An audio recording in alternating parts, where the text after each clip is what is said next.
హైదరాబాద్ నగరంలోని Shri Sai grammar high స్కూల్లో దారుణం చోటు చేసుకుంది. ఫీజు కట్టలేదని 15 మంది 10వ తరగతి విద్యార్థులను స్కూల్ నుండి Sri Sai grammar high school యాజమాన్యం ఇంటికి పంపించేసింది. దీంతో 10th క్లాస్ విద్యార్థుల జీవితాలను స్కూల్ యాజమాన్యం నాశనం చేస్తోందని తల్లిదండ్రులు మండిపడుతున్నారు. విద్యా ముసుగులో వ్యాపారం చేస్తున్నారని ఆరోపించారు. డిస్ట్రిక్ట్ ఎడ్యుకేషన్ ఆఫీసర్ డిఈఓ స్పందించి శ్రీ సాయి గ్రామర్ హై స్కూల్పై కఠిన చర్యలు తీసుకోవాలని విద్యార్థుల తల్లిదండ్రులు కోరారు.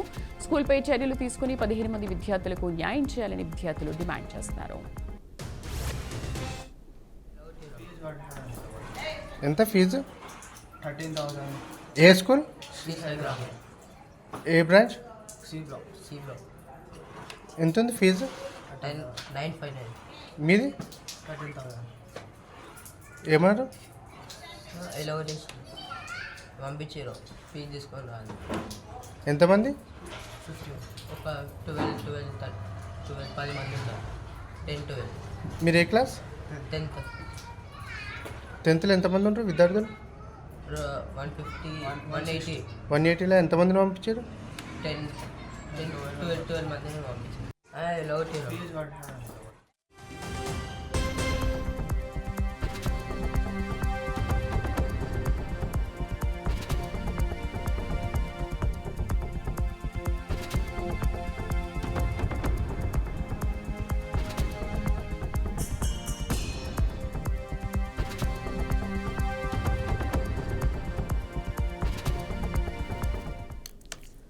ఫీజు కట్టలేదని 15 మంది 10వ తరగతి విద్యార్థులను స్కూల్ నుండి Sri Sai grammar high school యాజమాన్యం ఇంటికి పంపించింది. దీంతో 10th క్లాస్ విద్యార్థుల జీవితాలను స్కూల్ యాజమాన్యం నాశనం చేస్తోందని తల్లిదండ్రులు మండిపడుతున్నారు. మా కరెస్పాండెంట్ మహేందర్ పూర్తి సమాచారం అందిస్తారు. మహేందర్, కేవలం స్కూల్ ఫీజు కట్టలేదనే కారణం ఇంకేదైనా కారణం ఉండొచ్చు? ఎందుకంటే వాళ్ళు మన విజువల్స్లో చూస్తున్నాం, వాళ్ళ ఆడియోలో మాట్లాడుతుంది ఫీజు కట్టలేదని మాత్రమే మమ్మల్ని బయటికి పంపించేశారంటున్నారు. అసలు తల్లిదండ్రులు ఏమంటున్నారు, ఏం జరిగింది? హైదరాబాద్ లో అంటే మొత్తంగా కూడా ఎక్కడైనా సరే ప్రైవేట్ స్కూళ్లలో ఇలాంటివి జరగకపోతే ఆశ్చర్యం, కానీ ప్రతినిత్యం ఎక్కడో చోట జరుగుతూనే ఉంది. అలా కార్పొరేట్ విద్యా సంస్థలన్నీ కూడా ఆ రకంగా అలవాటు పడ్డాయి. ఇక ఈ రోజు Sri Sai grammar high school అయితే లాల్ దర్వాజాలో, హైదరాబాద్ లాల్ దర్వాజాలో ఈ శ్రీ సాయి గ్రామర్ హై స్కూల్లో అయితే దారుణం చేస్తుంది. మొత్తం 15 మంది 10th క్లాస్ చదివేటువంటి విద్యార్థులను ఫీజు కట్టలేదని ఇంటికి పంపించేశారు ఈ Sri Sai grammar high school యాజమాన్యం. మొత్తం 10వ తరగతి జీవితాలను మొత్తం కూడా విద్యార్థుల జీవితాలను నాశనం చేస్తున్న ఈ Sri Sai grammar high school యాజమాన్యాన్ని కఠినంగా శిక్షించాలి సిబ్బందిని అనేటట్టుగా కూడా ఇప్పటికే విద్యార్థి సంఘాలన్నీ కూడా చేరుకున్నాయి. విద్యా ముసుగులో వ్యాపారం చేస్తున్న ఈ Sri Sai grammar high school యాజమాన్యం అంటూ చెప్తున్నారు. ఇక డిస్ట్రిక్ట్ ఎడ్యుకేషన్ ఆఫీసర్ డిఈఓ కూడా స్పందించి ఈ స్కూల్ పై కన్నా చర్యలు తీసుకోవాలని తల్లిదండ్రులు కూడా కోరడం జరుగుతుంది. స్కూల్ పై చర్యలు తీసుకోవాలన్నారు. 15 మంది విద్యార్థులకు న్యాయం చేయాలంటారు. అంటే ఇక్కడ పిల్లలకు తల్లిదండ్రులకు కమ్యూనికేట్ చేయాలి. ఫీజు కట్టాలంటే తల్లిదండ్రులకు కమ్యూనికేట్ చేయాలి. వాట్సాప్ ద్వారా కావచ్చు, నేరుగా ఫోన్ చేయొచ్చు వారు, లేదా ఇంకేమైనా తల్లిదండ్రులకు ఏదో లాగా పంపించు. కానీ విద్యార్థులు ఎక్కడి నుంచి కట్టుకొస్తారు? వాళ్లకు ఇప్పుడు ఎంత అంటే తోటి విద్యార్థుల మీద ముంగట వీళ్ళకు అంటే ఒక ఇన్సల్టింగ్ ఉంటుంది అనమాట. ఇప్పుడు ఇలా ఫీజు కట్టలేదు పంపించేశారంటే చాలా వరకు 10వ తరగతి అంటే ఇప్పుడిప్పుడే వాళ్ళు భవిష్యత్తు ఖరారు చేసుకునేటువంటి వయసు, ఇదంతా కూడా యుక్త వయసు. ఇప్పుడిప్పుడే బాహ్య ప్రపంచాన్ని చూస్తున్నారు. అంటే ఈ సమయంలో వాళ్ళకు ఒక మానసిక క్షోభను మిగిల్చారు ఈ స్కూల్ యాజమాన్యం అంతా. ఎందుకంటే పిల్లలు వాళ్ళు సంపాదించేది కాదు, తల్లిదండ్రులు ఫీజు అనేది చూసుకుంటారు. కానీ ఇక్కడ మీరు ఫీజు కట్టాలి అంటే మీరు కట్టలేరంటే ఇంటికి వెళ్ళాలి అంటే తోటి విద్యార్థులు అంటే అవమానకరంగా వాళ్ళు పాలవుతారు. ఇప్పుడు అర్థం చేసుకోవచ్చు. అంటే వాళ్ళని అవమానించాలనే ఉద్దేశం ఇక్కడ కనిపిస్తుంది. సో అది నేను ఆ పిల్లల మనసు మీదకి తీసుకుంటారు. చాలా వరకు ఇంకా చాలా ప్రమాదాలు కూడా జరిగే అవకాశం ఉంటుంది. ఇంకా పిల్లలు చాలా సున్నిత మనస్కులని మనం చెప్పొచ్చు. అలాంటిది ఫీజు కట్టకపోతే వెళ్ళాలి అంటే అవమానపడతారు తోటి విద్యార్థుల ముంగట. అలాగే తల్లిదండ్రులు వాళ్ళు ఏడుస్తుంటే తల్లిదండ్రులు క్షోభకు గురవుతారు. ఎందుకంటే కట్టేది తప్పదు, మీరు తీసుకునే తప్పదు. కానీ ఈ క్రమంలో అంటే తల్లిదండ్రులను అవమానించినట్టు, పిల్లలను అవమానించినట్టు, వాళ్ళను మానసిక క్షోభకు గురించినట్టు వీళ్ళని మానసు. సో ఇలాంటి వారిని విద్యా సంస్థలకు లైసెన్స్ రద్దు చేయాలి. ఇలా నిబంధనలు అయితే ఫీజు అయితే కట్టకపోతే మానరు. ఎందుకంటే అది తల్లిదండ్రుల బాధ్యత. కాస్త ఎవరి పరిస్థితులు వాళ్ళకు ఉంటాయి. కాస్త వెనక ముందు అంత మాత్రమే జరుగుతుంది. కాబట్టి మొత్తం కట్టమన్నట్టుగా ఉండదు. కానీ దానికి ఒక ప్రక్రియ ఉంటుంది ఫీజులు రాబట్టే విషయం. కానీ ఇక్కడ పూర్తిగా ఒక కక్ష దాదాపు ఒక దారుణంగా అనుకోవచ్చు. ఎందుకంటే ఇలాంటి తీరును చాలా వరకు అందరూ కూడా ఖండిస్తున్న పరిస్థితి కనిపిస్తుంది. దీనిపైన ఉన్నత విద్యాశాఖ అధికారులు అయితే స్పందించాలని కూడా తల్లిదండ్రులు కోరుతున్నారు. ఇలాంటి వాటిని పునరావృతం కాకుండా చూడాలని కోరుతున్నారు. అందుకే పిల్లలను మాత్రం అవమానించరాదు. పిల్లలు చాలా సున్నితంగా మనసులు ఇలాంటి వాటిని మనసు మీద తీసుకొని వాళ్ళు ఇంకేదైనా ఇబ్బంది ఇంకేదైనా ఆలోచించే అవకాశం అయితే ఉంటుంది. కాబట్టి మనం అనలేము నేరుగా. కాబట్టి అవన్నీ చూస్తున్నాం. పిల్లలు ఏదైనా సరే మనసు మీద తీసుకుంటే చాలా ప్రమాదం అయితే ఉంటుంది. సో అలాంటివి పునరావృతం కాకూడదు. కాబట్టి ఇలాంటి వాటి మీద కఠిన చర్యలు తీసుకోవాలన్నారు. శ్రీసాయి పబ్లిక్ ఏదైతుందో ఈ స్కూల్ పట్ల చాలా వరకు అక్కడ ఉన్న ఈ పిల్లల దుస్థితి చూసిన వారందరూ కూడా చాలా వరకు ఆ స్కూల్ ఆ సిబ్బందిని మాత్రం తిరుగుతున్న పరిస్థితి కనిపిస్తుంది. శ్రీదేవి, మహేందర్, తల్లి లాంటి శిక్షణ, తండ్రి లాంటి రక్షణ అని వాళ్ళు పెట్టుకున్నప్పటికీ కూడా వాళ్ళ చేతుల్లో ఇలాంటివేవి కనిపించట్లేదు. మరి డిఈఓ ఏంటి యాజమాన్యం పైన ఎటువంటి చర్యలు తీసుకోమని కూడా చెప్పినట్టున్నారు. మరి ఇప్పుడు పిల్లలు కంటిన్యూ అవుతున్నారా స్కూల్లో? ప్రస్తుతం స్కూల్ దగ్గర పరిస్థితి ఏంటి?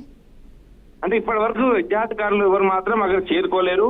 ఒకవేళ విద్యాధికారులు ఉన్నత విద్యాధికారులు మాత్రం చర్యలు తీసుకోకపోతే దీంతో అనుమానాలు కూడా వ్యక్తం చేయాల్సిన అవసరం ఉంటుంది అని కూడా తల్లిదండ్రులు ఆందోళన చెబుతున్నారు. ఎందుకంటే ఇట్లాంటివి జరిగినప్పుడు ఎందుకంటే ఒక నిబంధనల ప్రకారం కొనసాగినటువంటి విషయాలు మొత్తం వ్యవహారం అంతా కూడా ఇప్పుడు ఇంత జరుగుతున్న ఉన్నత విద్యా అధికారుల దృష్టికి తీసుకెళ్ళినా కూడా వాళ్ళు వచ్చి స్పందించకపోతే మరి ఈ ప్రైవేట్ యాజమాన్యాలు, కార్పొరేట్ యాజమాన్యాలు, అధికారులు కుమ్మక్కయ్యారు అనేటువంటి అనుమానాలు కూడా దారితీసే అవకాశం ఉంది. కాబట్టి ఇప్పటి వరకైతే అధికారులు ఇంత జరుగుతున్నా ఒక అధికారి కూడా అక్కడ రాలేదు.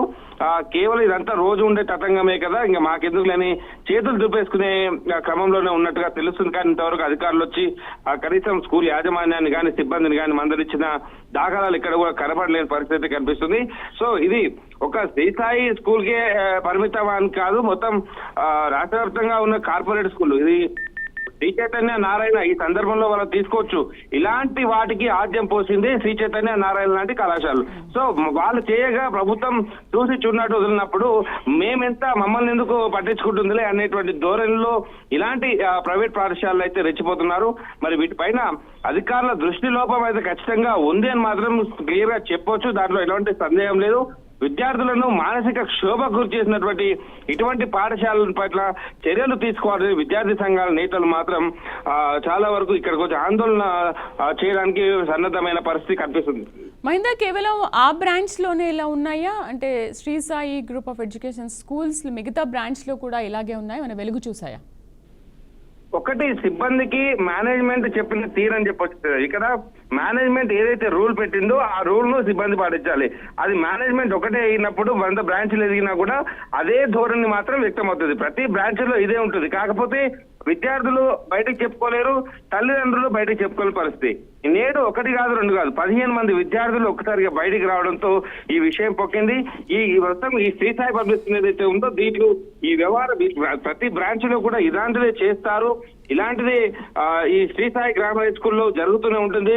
ప్రతి విషయంలో కూడా పిల్లలను ఇది ఫీజే కాదు, అంటే రెగ్యులర్ ఫీజే కాకుండా స్పోర్ట్స్ కోసం అంటూ, ఇటు యాన్యువల్ డేస్ కోసం అంటూ, ఇటు టూర్స్ కోసం అంటూ దాదాపు ఫీజు కంటే కూడా అదనంగా వసూలు చేస్తారు. ఇవరి పక్షంలో ఈ మాత్రం కూడా కట్టలేరా మీ తల్లిదండ్రులు అంటూ పిల్లల్ని అవమానించేలా మాట్లాడతారని కూడా తెలుస్తుంది. సో మరి ఒక ఫీజు విషయంలోనే కాదు, ఆ రెగ్యులర్ నార్మల్ రెగ్యులర్ ఫీజే కాకుండా అదనంగా కూడా వసూలు చేస్తున్నారు. అంటే దాదాపు వీళ్ళ దగ్గర ఇప్పటికీ అన్ని బ్రాంచుల్లో కలిపితే 1,00,000 మంది, దాదాపు 20,000 మంది అనుకుందాం. 20,000 మంది అన్న కూడా ప్రతి ఏదో ఈవెంట్ పేరిట 2,000, 3,000, 5,000 ఇట్లా వసూలు చేస్తుంటారు. సో ఇవన్నీ కూడా అదనంగా పోయేటువంటి డబ్బులు. సో వీటి పట్ల కూడా అవమానకరంగా మాట్లాడతారు, చెల్లించలేని పరిస్థితులు అంటారు. సో ఇది ఒకే బ్రాంచ్ కి పరిమితం కాదు, అన్ని బ్రాంచ్ల్లో ఏంటంటే మేనేజ్మెంట్ అనేది ఆ రూల్ సర్క్యులర్ అయితే జారీ చేసింది అన్ని బ్రాంచ్ల్లో. మనం ఇలాగే కఠినంగా వివరించాలి, వాళ్ళు డబ్బులు ఇవ్వకపోతే అవమానించాలి, పిల్లలను మానసిక క్షోభ గురి చేస్తే డబ్బులు అవే వస్తాయి, పిల్లల్ని గేట్ బయట నెట్టేయండి అంటే ఇలాంటివి వాళ్ళకు చెప్తున్నారు. కాబట్టి ఆ సిబ్బంది కూడా అది పాటిస్తున్నారని క్లియర్ గా అర్థమవుతుంది. సో పిల్లల్ని ఎంత అవమానిస్తే డబ్బులు అదంతలా వస్తాయి. మనకు కావాల్సింది కేవలం డబ్బులు మాత్రమే. వాళ్ళ అవమానానికి గురైనా, మానసిక క్షోభ గురైనా, ఆ తర్వాత పరిస్థితులు ఏవైనా మనకు సంబంధం లేదు. మనకు కేవలం డబ్బులు, మన కాంపౌండ్ లోకి డబ్బులు రావడం మన ముఖ్యం. అదేటువంటి ధోరణితో ఆ మేనేజ్మెంట్ అనేది కొనసాగుతున్నట్టుగా చాలా వరకు ఇక్కడ ఉన్నటువంటి స్థానికులే కాదు పిల్లల తల్లిదండ్రులు చెప్తున్న పరిస్థితి కనిపిస్తుంది. సో ఇప్పటికైనా ధోరణి మార్చుకోవాలి, అధికారులు కూడా వీళ్ళపైన దృష్టి సారించాలని మాత్రం ఆ స్థానికులు అలాగే విద్యార్థి నేతలు చెప్తున్నారు. కానీ అధికారులు మాత్రం ఇంతవరకు ఆ దరిదాపుల్లో కూడా రాలేని పరిస్థితి కనిపిస్తుంది. సో ఇక్కడ అర్థం చేసుకోవచ్చు ఈ లోపాయకార ఒప్పందం అనేది ఇంతవరకు అధికారులకు ఈ మేనేజ్మెంట్లకు ఉన్నదో తేటతెల్లం అవుతుంది. మరి సాయంత్రం వరకైనా మరి ఎవరైనా వస్తారా, దీనిపైన మరి చర్యలు తీసుకుంటారా, దీనిపైన మరి సమాధానం రాతపూర్వక సమాధానం అడుగుతారా అనే దానిపైన అయితే ఇంక ఎదురు చూస్తున్న పరిస్థితి ఉంది. మేనేజ్మెంట్ మాత్రం మాకేం సంబంధం లేదు, మేము ఇలాగే చేస్తాం, ఉంటే ఉండండి లేకపోతే అన్నట్టుగా చెప్తున్న పరిస్థితి. Right Mahender, thank you.